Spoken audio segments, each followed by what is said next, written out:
All right, now you guys can hear me. All right, so thanks for coming back. Sorry, I got to talk around the printer here a little bit. But thanks for coming back and joining me again.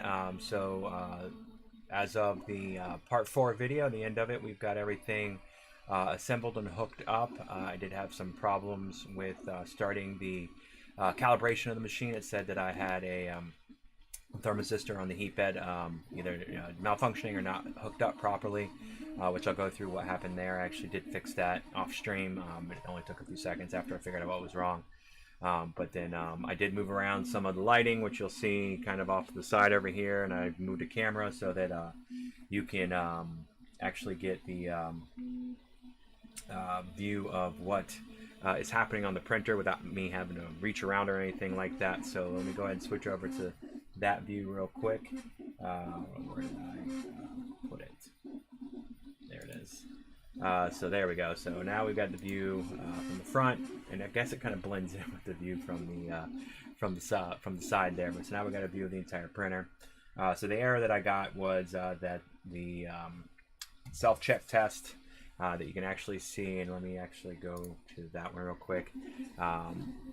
Once we get to the instructions, there's one thing I want to do before we get into that too much, was that it couldn't find the thermistor that checks the temperature of the heat bed to make sure it's at the proper temperature. But so in order to change that, so what happened was and actually I figured it out while I was going to bed right after the stream. Obviously that stream was kind of long, and it was almost 3 a.m. By the time I got off stream.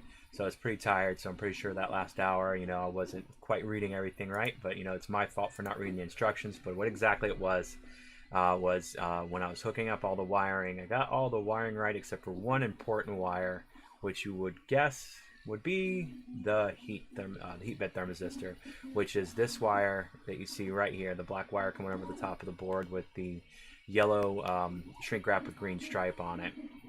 So when I hooked this up to the board, I wasn't paying close enough attention, and right where this yellow arrow is pointing, I hooked it up to the top 2 posts of these terminals here. I'm not sure what this is supposed to be. I'm sure I could research and figure it out, I'm not even going to try to guess what they are. But anyway, so that is not where it goes.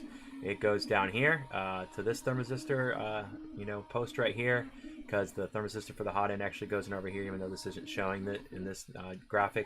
This is where it gets plugged in at. So I just opened up the electronics box real quick, switched it over to that, no big deal. And then the only other thing I did off stream is I missed the power panic wire when I was doing the cable management underneath. I did cut all the old zip ties